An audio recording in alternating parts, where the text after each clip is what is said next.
نبی اکرم صلی اللہ علیہ وسلم کے صحابہ کا معمول تھا کہ جب وہ باہم ملاقات کرتے تھے تو اس وقت تک علیحدہ نہیں ہوتے تھے جب تک ایک دوسرے کو سورۃ العصر نہ سنا لیں. اس کے بعد وہ پھر سلام کرتے تھے اور اپنے اپنے راستے پر چلے جاتے. یعنی تذکیر کے لیے، یاد دہانی کے لیے،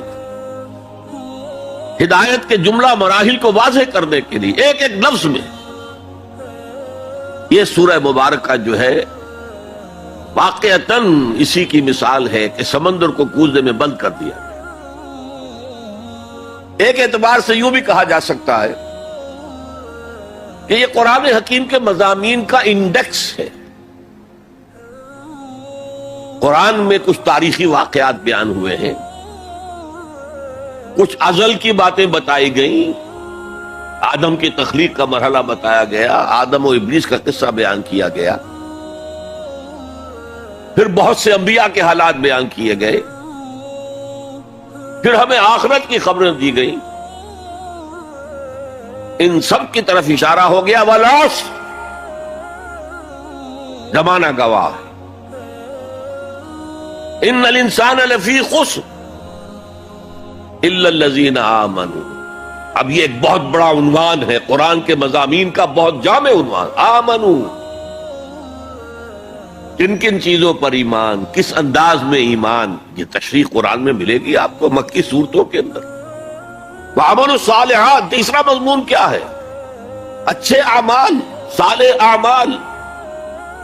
اسی کی تفسیر تو ہے، اخلاقی تعلیمات ہے، بیسک ہیومن موریلٹی کا تذکرہ ہے، پھر شریعت کے احکام ہے، یہ کرو یہ نہ کرو.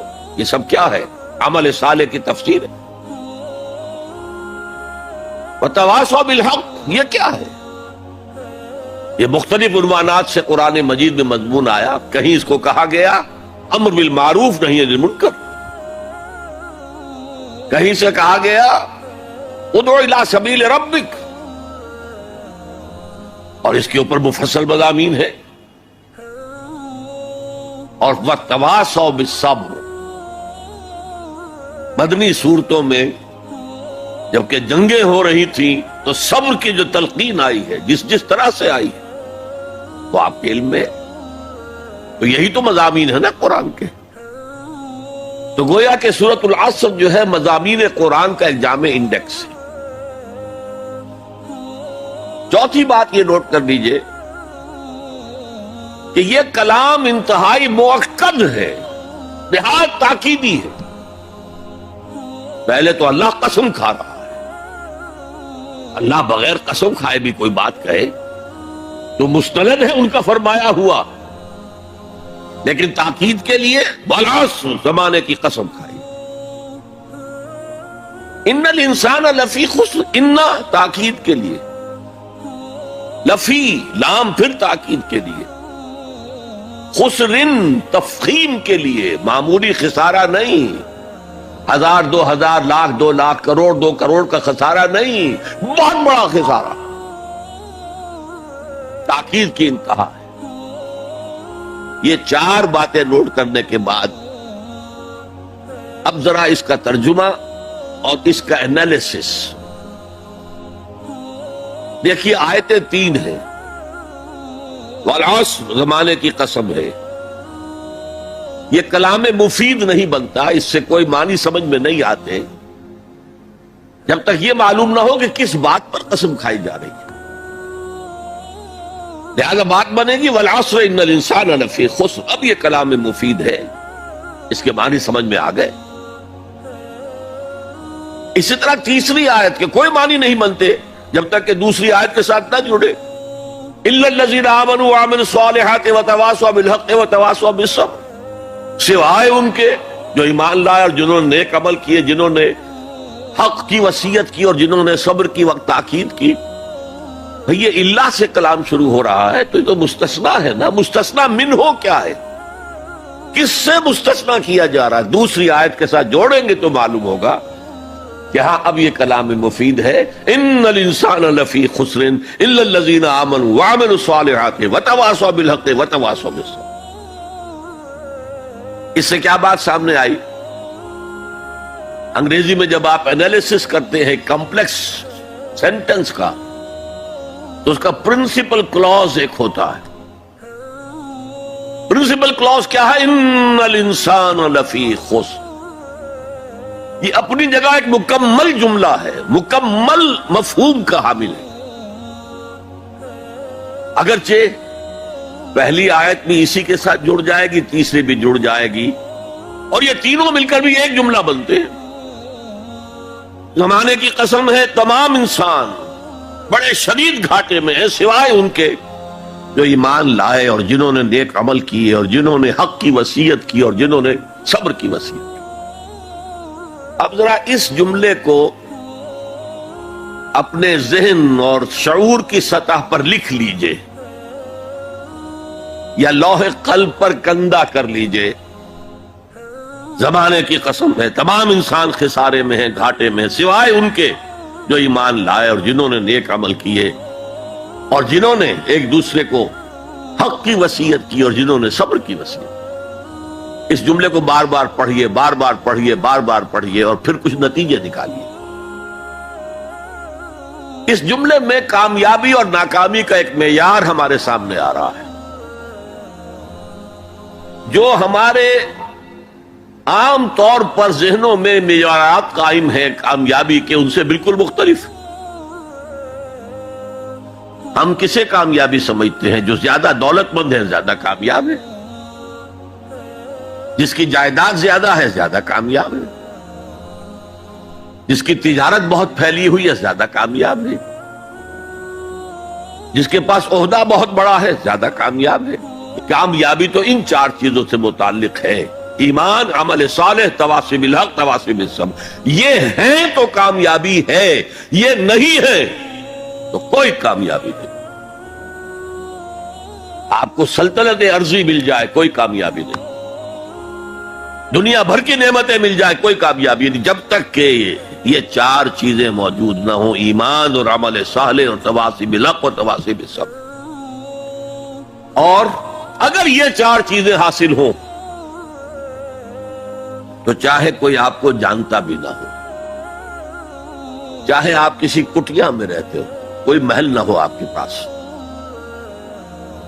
چاہے آپ کو روکھی سوکھی بھی مشکل سے ملتی ہو، آپ کامیاب ہیں. یہ ذہن میں رکھیے. معیار جب تک ہمارا یہ نہیں بنے گا ہم اسلام کے راستے پہ چل ہی نہیں سکتے. اس لیے کہ انسان جو بھاگ دوڑ کرتا ہے، جو سعی کرتا ہے، دن رات محنت کرتا ہے، راتوں کو سوچتا ہے، پلاننگ کرتا ہے، وہ کامیابی کے حصول کے لیے. اگر کامیابی کے یہ تصورات ہیں تو انہی کے لیے بھاگ دوڑ کرے، دنیا میں گم ہو جائے گا. جیسے اقبال نے کہا کہ کافر کی یہ پہچان کے آفاق میں گم ہے اور مومن کی یہ پہچان کے گم اس میں ہے آفاق. یہ معیار ہے در حقیقت، جیسے کہ حضور نے فرمایا صلی اللہ علیہ وسلم کہ بہت سے لوگ ایسے بھی ہوتے ہیں جو اگر کسی محفل میں جانا چاہیں تو بار نہ پا سکے، انہیں اجازت ہی نہ ملے. اگر وہ کہیں رشتہ کرنا چاہیں تو کوئی انہیں رشتہ نہ دے. لیکن اللہ کی نگاہ میں ان کا وہ مقام ہوتا ہے کہ اگر وہ بھولے سے کسی بات پر قسم کھا لے تب بھی اللہ ان کی قسم کی لاج رکھتا. آپ سوچئے ابو ہریرہ کا کیا مقام تھا، ابو ذر کا کیا مقام تھا. حضور فرماتے ہیں صلی اللہ علیہ وسلم: من کان یسرہ ان ینظر الی زوج عیسیٰ فلینظر الی صاحب ابی ذر.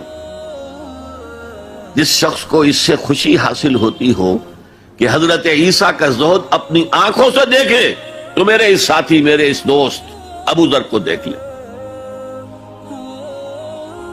یہ لوگ ہیں کامیاب ترین. حضرت علی کی جب شادی ہو رہی تھی حضرت فاطمہ سے رضی اللہ تعالی عنہما، ان کے پاس کوئی مکان نہیں تھا. ایک انصاری صحابی نے ایک حجرہ دیا ہے جس میں کہ وداع ہو کر حضرت فاطمہ گئی. کوئی گھر نہیں تھا، فقراء صحابہ میں سے تھے، مہر دینے کے لیے کچھ نہیں تھا۔ حضور نے پوچھا کچھ ہے علی تمہارے پاس مہر دینے کے لیے؟ کیا حضور کچھ نہیں میرے پاس۔ فرمایا تمہارے پاس وہ زرہ ہوتی تھی ایک؟ عرض کیا جی زرہ تو ہے، لیکن ظاہر بات ہے زرہ تو ہتھیار ہے، جنگ کے لیے ہے، جہاد فی سبیل اللہ کے لیے۔ آپ نے فرمایا جاؤ اسے بیچو یا گروی رکھو، کچھ لے کر آؤ، مہر تو دینا ہے۔ کیا اس مفلسی کی وجہ سے وہ حضرت علی ناکام انسان تھے؟ لیکن واقعہ یہ ہے کہ کامیابی کے اور ناکامی کے اس معیار پر ہمارا دل ٹھکتا، دل ٹھک جائے تو کیا کہنے، زندگی میں انقلاب آ جائے۔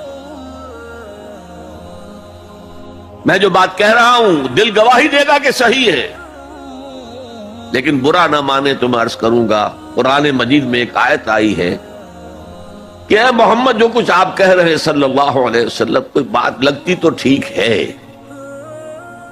ان نظن الا ظنا وما نحن بمستيقنين، گمان سا تو ہوتا ہے جو آپ کہہ رہے ہیں ٹھیک ہے، میں یقین نہیں ہوتا، اور یقین جب تک نہیں ہوگا وہ آپ کی زندگی پر وہ اثر انداز نہیں ہو سکتا، وہ معیار۔ کہنے کو ہم کہتے ہیں ہمارا آخرت پر ایمان ہے، اور آخرت کی زندگی ابدی زندگی ہے، اور اصل زندگی آخرت کی زندگی ہے، وَإِنَّ دَارَ الْآخِرَةَ لَهِيَ الْحَيَوَانُ، لیکن ہماری بھاگ دوڑ، ہماری سعی و جہد، کہاں سے کہاں ہم جاتے ہیں اچھے کیریئرز کی تلاش میں۔ ایک ملک کے اندر بھی ادھر جاؤ ادھر جاؤ، ادھر جا کر کوئی تلاش کرو، ملک سے باہر بھی عرب ممالک میں جاؤ، یو اے ای میں جاؤ، امریکہ میں جاؤ، اور کتنی خبریں آتی، کتنے لوگ مرتے ہیں انلیگل امیگریشن کی وجہ سے، پورے جہاز ڈوب جاتے ہیں انلیگل امیگریشن۔ کس چیز کی تلاش میں؟ کیا اللہ یہاں رازق نہیں ہے، رزق نہیں دے سکتا؟ لیکن یہ کامیابی کی زندگی جس میں چمک ہو دمک ہو، تو اقبال کہتے ہیں کہ خرد کو خیرہ کرتی ہے، عقل کو خیرہ کرتی ہے چمک تہذیب حاضر کی، یہ صناعی مگر جھوٹے نگوں کی ریزہ کاری ہے، یہ جھوٹے رزقوں کی ریزہ کاری ہے، کوئی اس کی حقیقت ہی نہیں۔ تو پہلی بات زمانے کی قسم ہے، تمام انسان خسارے میں ہے، یقیناً ہے، سوائے ان کے جو چار شرطیں پوری کریں، الا الذین آمنوا وعملوا الصالحات وتواصوا بالحق وتواصوا بالصبر۔